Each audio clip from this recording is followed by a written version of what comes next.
오늘 좋은 아침 3부 초대석에서는 달라스 베프티스트 유니버시티 신학대학 부학장이시고 기독교 교육학과 교수로 재직 중이시면서 뉴스온교회 협동 목사이신 김종환 교수님과 함께하는 시간으로 꾸며보도록 하겠습니다. 이 자리에 김종환 교수님 나와 계세요. 안녕하세요. 안녕하십니까. 반갑습니다. 네, 반갑습니다. 불러주셔서 감사합니다. 자, 우리 교수님, 본인 소개를 조금 제가 부탁을 드려도 될지.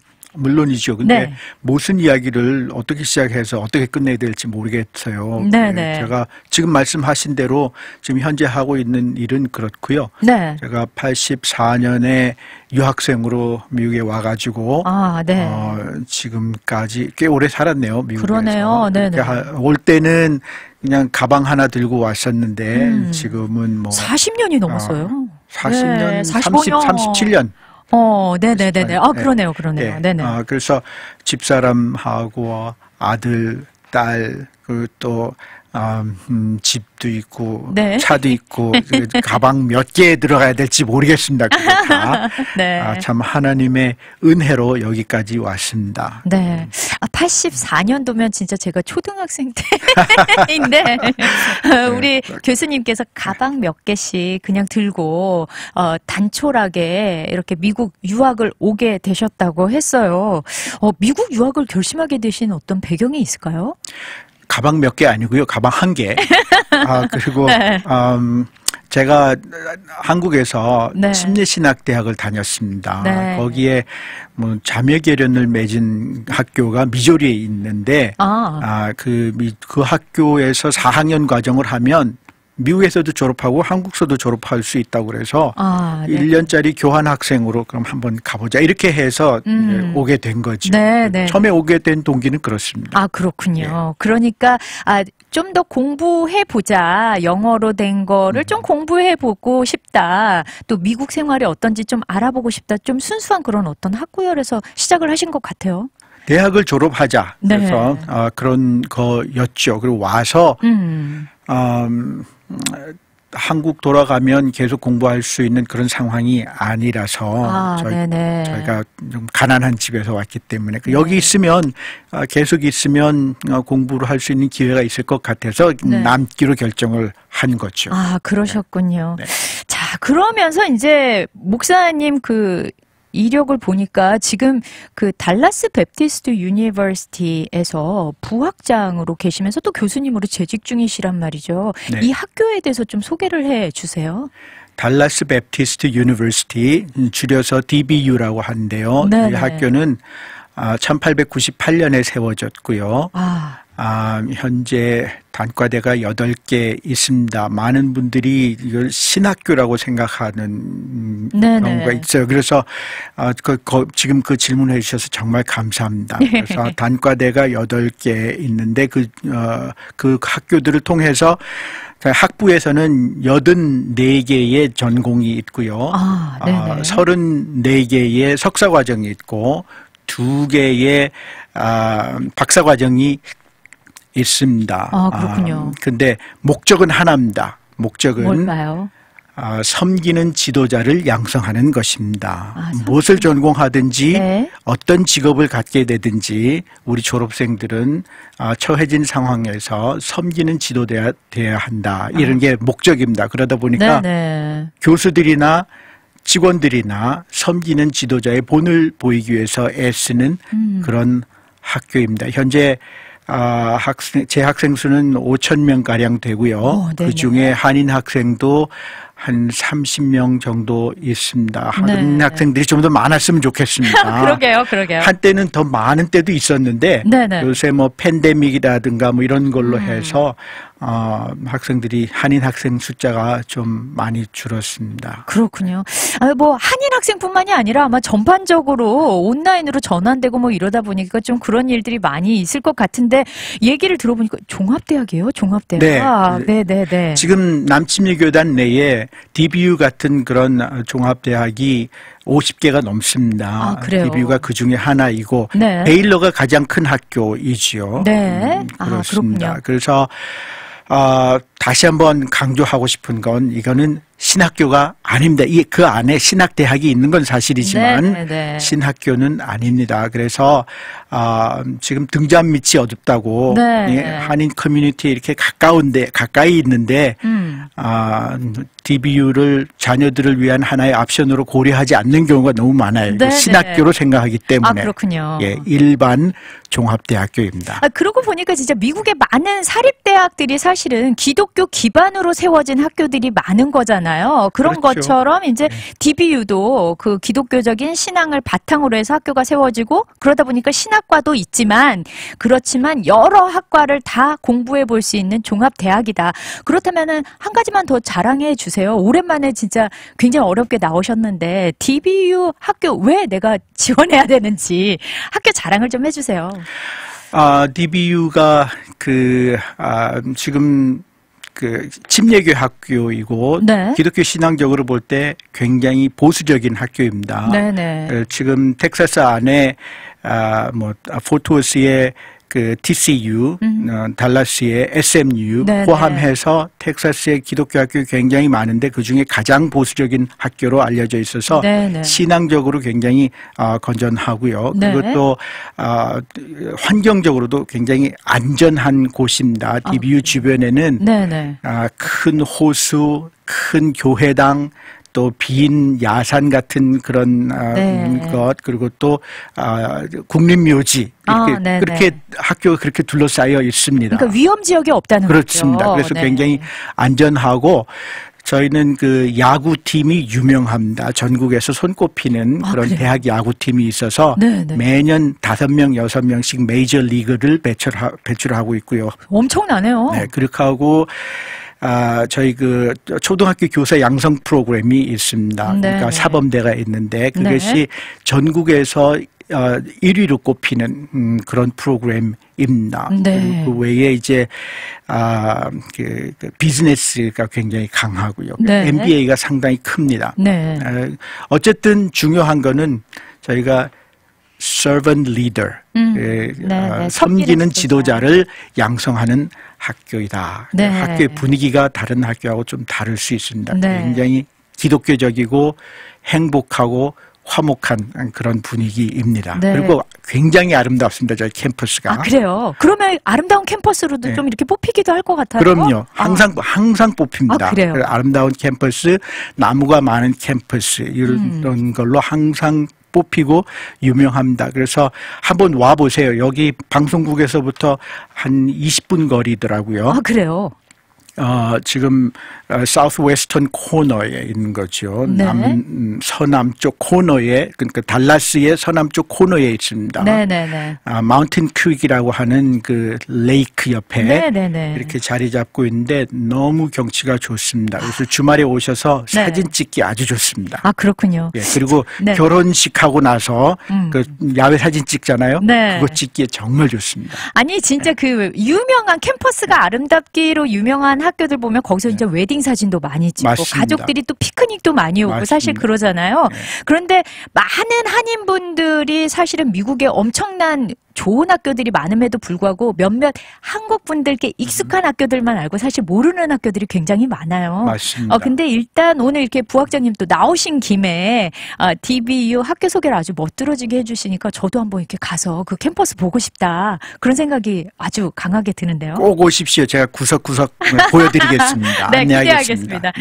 그러면 이제 다시 우리 교수님의 개인적인 것으로 들어가서 보시면은 이렇게 협동 목사님도 하시고 그러는데 제가 듣기로는 신학을 전공하신 게 아니고 기독교 교육학을 전공하셨다고 했어요. 그렇게 그러니까 신학을 전공하시지 않은 어떤 이유가 있으셨던 건가요? 목사가 안 되려고요. 왜요? 저 신학교 갔는데 목사가 되지 않았으면 좋겠다 이런 생각이 있었습니다. 제가 원래 정치하고 싶었었거든요. 저희 어머니의 서원 기도 덕분인지 제가 원하는 학과에 원하는 대학에 원하는 학과에 갈 수 있는 그런 성적을 못 냈습니다. 그랬군요. 그래서 재수하는 셈치고 이제 신학교를 갔죠. 그래서 신학을 하면 목사 될까봐. 네, 네. 웬만하면 피하고 싶어서. 맞습니다. 네. 그래서 기독교 교육을 선택을 했는데 그것이 하나님의 뜻이었다고 지금은 생각하고 있습니다. 네, 네. 그래서 어떻게 보면 그 전공을 통해서 미국까지 또 오게 되신 거니까요. 그렇죠? 그렇죠. 그래서 네네. 1년 동안 그렇게 재수한다고 생각하고 영어 공부 열심히 하고 이렇게 살았는데 1년 후에는 결정을 해야 하지 않습니까? 그렇죠. 다시 시험을 다시 볼 건가 아니면 계속 여기 있을 건가 그렇게 네. 하다가 여기에도 하나님의 뜻이 있을 수 있다라고 생각을 해서 이것이 하나님의 뜻이면 네. 저를 이렇게 인도해 주십사 하고 나름대로 인생 설계를 했습니다. 네, 그리고 네. 하나님 이대로 인도해 주시면 제가 하나님의 뜻으로 알겠습니다. 했는데 다 인도해 주셨어요. 지금 볼 때 네. 지금 돌이켜 보면 그것이 정말 하나님의 뜻이었다. 이렇게 믿고 감사하고 있습니다. 그렇군요. 네. 여기 보니까 2822님이 맞아요. DBU 캠퍼스 정말 예뻐요. 라고 올려주셨고 또 2616님은 한 가지 이제 학교에 대해서 질문이 올라왔는데요. 교수님, 형편이 안 되는 가정의 학생이 유학 오면 생활비는 어떻게 충당하나요? 라고 했어요. 아무래도 DBU도 어떤 장학제도가 좀 있지 않을까 싶기는 한데요.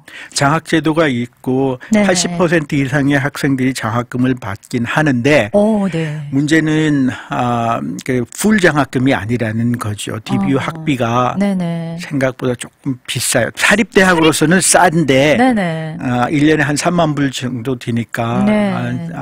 이제 유학생들을 위한 특별 장학금 이런 건 없습니다. 그래서 몇몇 장학금을 합쳐도 좀 부족해서 어떤 경우는 학교에서 파트타임 잡을 가져야 하는 경우도 있고 네네. 나름대로 또 장학금을 뭐 교회 장학금이나 아니면 다른 사회 단체의 장학금을 나름대로 찾거나 이렇게 네.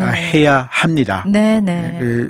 쉽지는 않죠, 유학하기가요. 그렇지만 학교 측에서도 학생들이 그런 것들의 니즈를 좀 충당해 주기 위해서 최선을 다해서 뭐 여러 곳을 소개한다든지 뭐 그러시는 노력들은 하시는 것 같아요. 물론이죠. 그렇죠? 그리고 네. 제 생각에는 제 경험에 비추어 볼 때 네. 뜻이 있으면 길이 있다 이런 생각입니다. 네네. 그래서 목표가 분명하고 이유가 분명하면 네.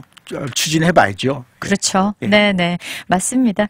자 그러면 오늘 사실은 이제 우리 교수님께서 책을 하나 내셨어요. 네. 제목이 날 때부터 맡긴 바 되었고라는 책인데 어떤 책인지 좀 소개를 해 주세요.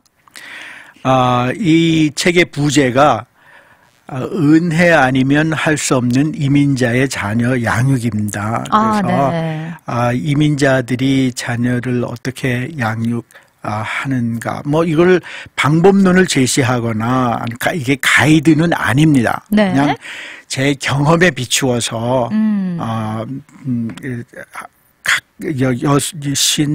61편의 글이 있는데 각 네. 편마다 제 경험을 소개하고 거기에서 배운 교훈이나 아니면 제가 후회하는 것이나 네.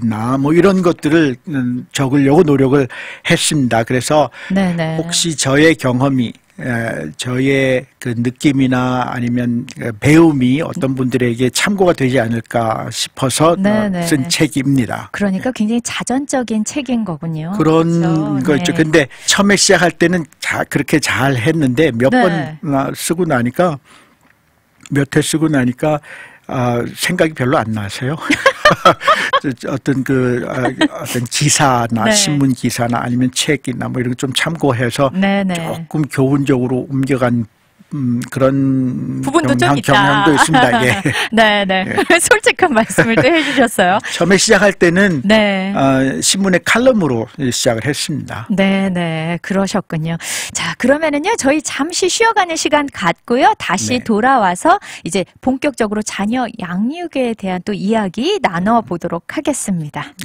네, 오늘 좋은 아침 초대석에는 DBU 신학대학 부학장이시고 기독교 교육학과 교수로 재직 중이시면서 뉴송교회 협동 목사로 계신 김종환 교수님 모시고 교수님이 어떻게 미국에 오게 됐는지 그리고 또 어떤 동기로 해서 책을 출간하게 되었는지 뭐 간략하게 저희가 조금 얘기를 나눠 봤어요.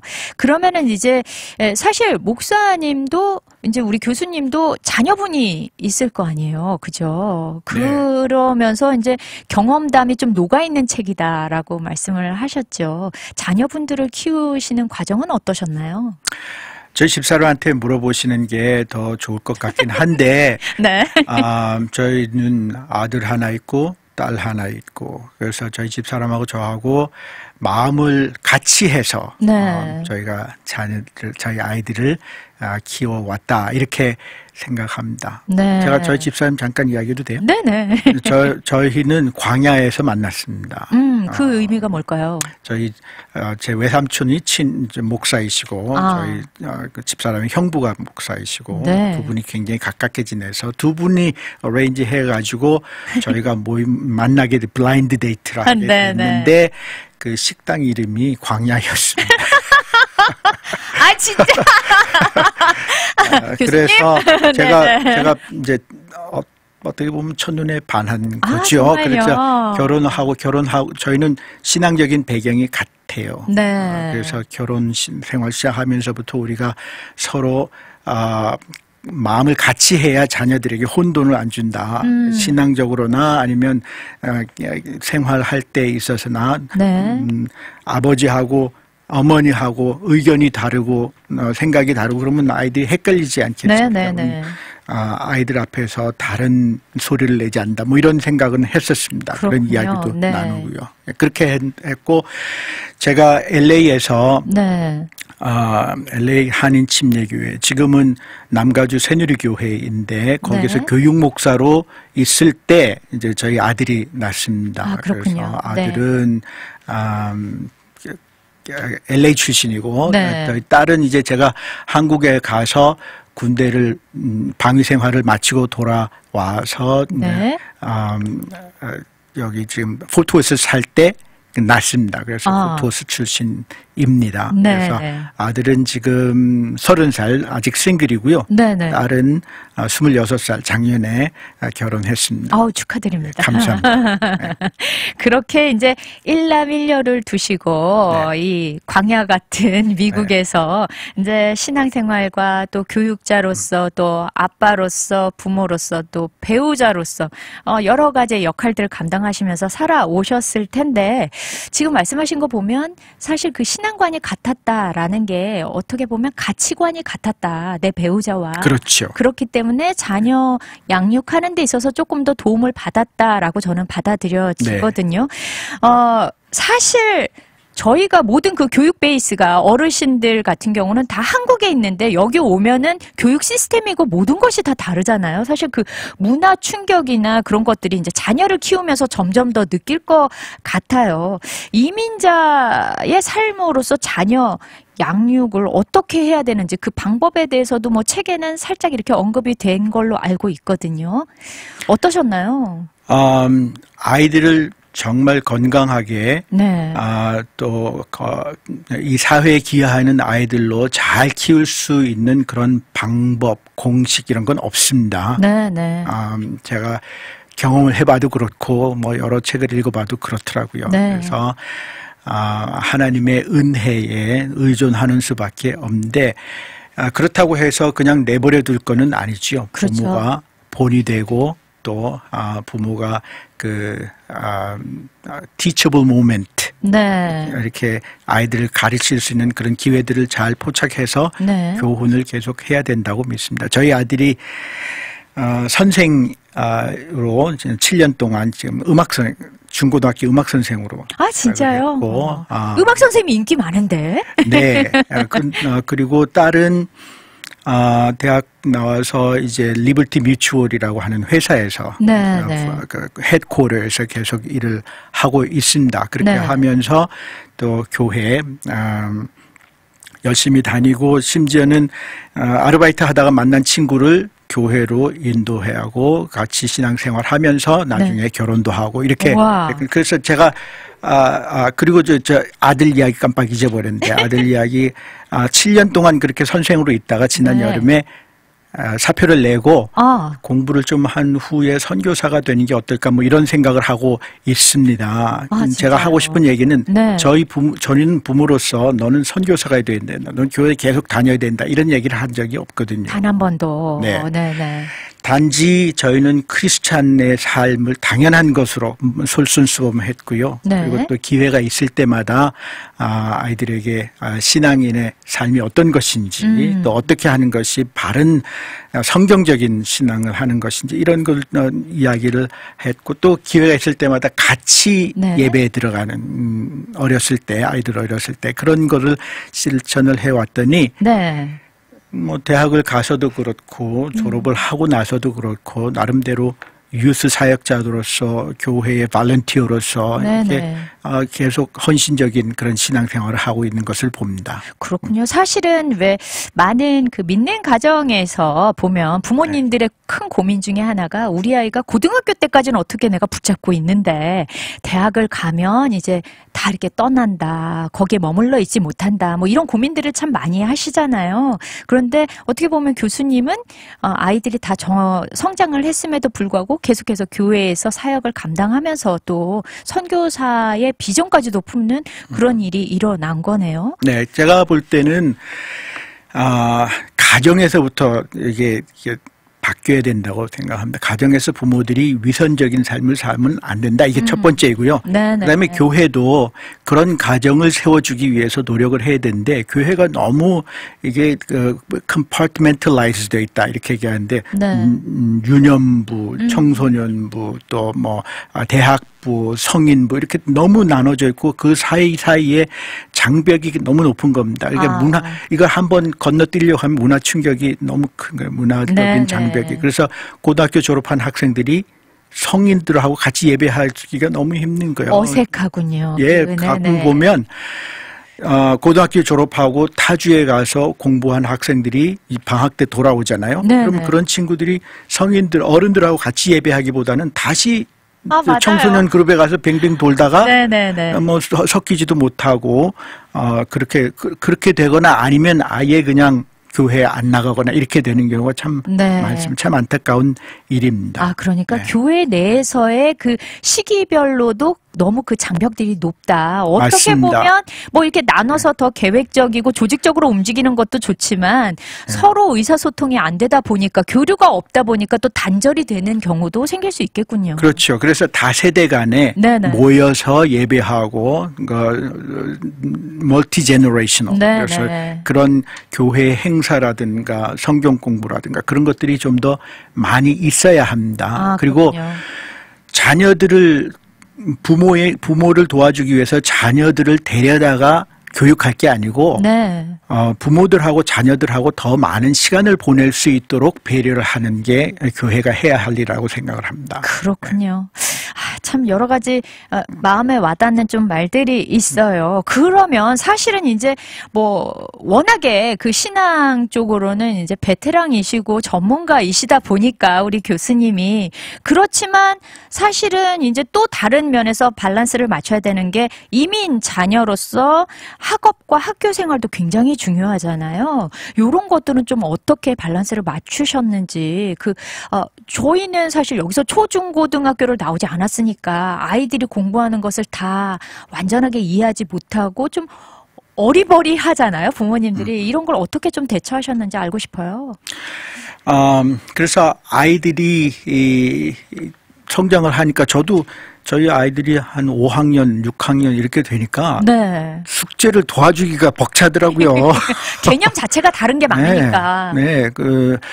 그래서 어떻게 하겠습니까? 그래도 했는지 안 했는지는 확인을 해야 되고요. 그리고 가장 중요한 건 늘 아이들을 위해서 뭐 기도하는 거지요. 그리고 맡겨놓고 한데 나름대로 룰을 만들 수 있도록 기회를 주어야 합니다. 그래서 옆에서 관리를 안 하면 그냥 시간 가는 줄 모르고 비디오 게임 할 수도 있는 거거든요. 그래서 아버지나 어머니가 룰을 만들어주면 아이들이 그 반항할 수 있습니다. 그래서 아이들이 스스로 룰을 만들 수 있도록 이제 격려를 하고 네. 그 룰에 맞춰서 생활할 수 있도록 확인을 하는 게 네네. 중요하다. 저는 그렇게 생각합니다. 그러니까 자기 주도적으로 그렇죠. 자기가 원하는 방향대로 그렇지만 그 방향이 옳은지 아닌지 살짝 이렇게 가이드만 해주는 정도로 하는 것이 맞다라고 맞습니다. 말씀을 하시는 거죠. 예, 맞습니다. 어차피 자기들의 삶을 스스로 살아가야 하는 거니까 네네.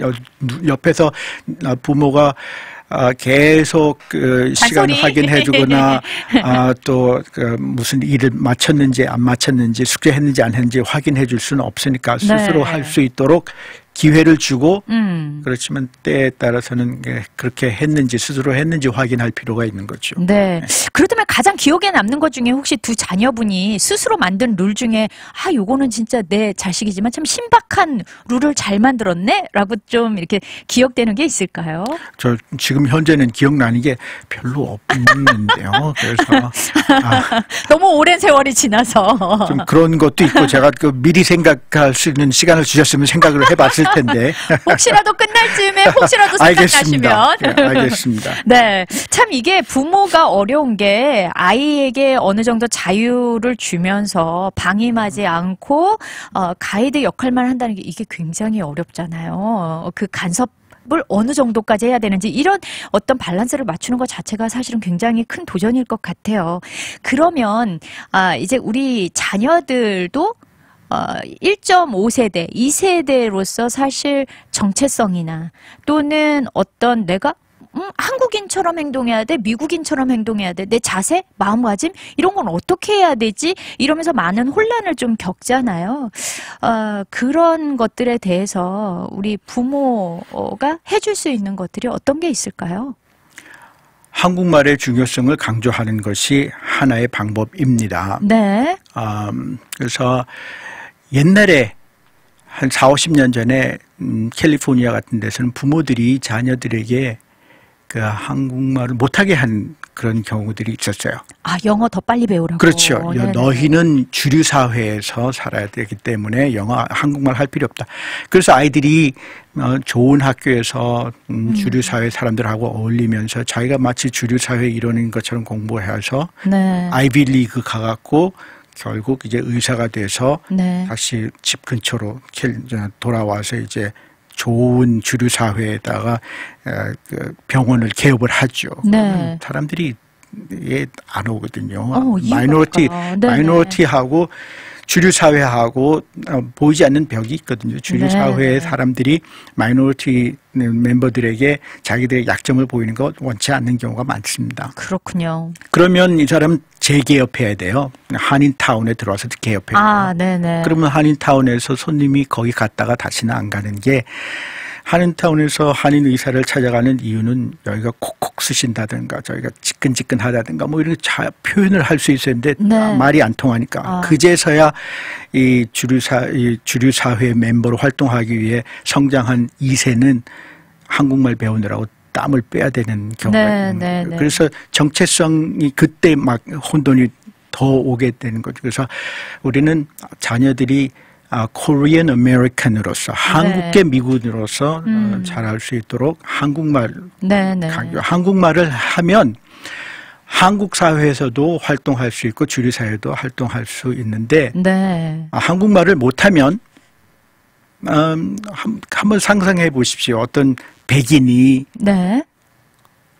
광주에서 태어났다고 한국말 잘한데 영어를 한마디도 못한다. 이게 얼마나 웃기는 일입니까? 그렇죠? 바꿔놓고 생각해도 마찬가지거든요. 그리고 또 미국 사람들이 표현은 안 하고 아니면 의도적으로 그런 생각을 안 할지 모르겠지만 본인의 헤리티지를 존중하지 않는 사람이 어떻게 남의 헤리티지를 존중할 수 있을까? 이런 생각도 무의식 중에 의식 중에 할 수 있는 거거든요. 그래서 그러네요. 유럽에서 이민을 오면 1세대만 지나면 그냥 자동으로 simulate 동화가 되지만 동양에서 오면 한국에서 오면 2세대, 3세대, 4세대가 지나도 동화가 안 되는 거거든요. 네, 네. 우선 외모 때문에. 네. 그래서 그 정체성에서 헷갈리지 않으려면 그 양쪽의 특성을 잘 알고 양쪽의 특성을 잘 활용할 수 있는 자녀들로 키워야 된다. 그런 생각입니다. 네. 그래서 첫 번째가 한국말의 중요성입니다. 그러네요. 사실은 우리가 어느 나라의 그 문화에 동화되기 위해서는 그 나라 말을 알아야 된다고 하잖아요. 네. 그러면 문화도 또 그 사람들도 이해하게 되는데 사실은 모국어인 한국어를 모르면 사실 네. 한국 사람을 이해하고 한국 문화를 이해한다는 게 사실은 어려울 수 있겠죠. 네. 그 기본에 충실한 것이 가장 중요한 것이다라는 말씀을 해주시는 것 같아요. 네, 맞습니다. 진짜 시간이 이제 거의 교수님 다 되었어요. 벌써 마칠 시간이 되었는데 마지막으로 지금 4300님께서 교수님의 진솔하고 담백한 조언 마음에 와닿네요. 감사합니다라고 감사합니다. 인사를 나눠주셨습니다. 이제 또 우리 청취자분들께 나오셨으니까 감사 인사 또 마지막 인사 당부 말씀해 주시면 될 것 같아요. 감사합니다. 청취자분들께 우선 들어주셔서 감사하고요. 제가 너무 시간이 짧으니까 네. 하고 싶은 말이 많지만 못했는데 또 불러주시면 좋겠다. 우리 저 방송국에도 이야기하고 싶고요. 네네. 혹시 도움이 되실지 몰라서 제가 이 책을 마련했으니까 한번 기회가 되시면 보시면 좋겠다 싶습니다. 그래서 네. 저 토요일 날 제가 북사인회를 합니다. 아, 그래요? 장소가 어딘가요? 북나라에서 하는데요. 네. 캐롤턴 북나라에서 토요일 날 11시부터 2시까지 하려고 합니다. 네. 그래서 그때 오셔서 좀 책도 한번 보아주시고 또 이것에 대해서 함께 토론할 수 있는 그런 그것도 한번 이야기를 나눠볼 수 있으면 어떨까 이런 생각이 드네요. 그렇죠. 네. 그렇죠. 네. 오늘 진짜 인생의 연륜이 느껴지는 정말 아버지로서의 깊은 따뜻함이 느껴지는 그런 시간이 아니었나라는 생각이 듭니다.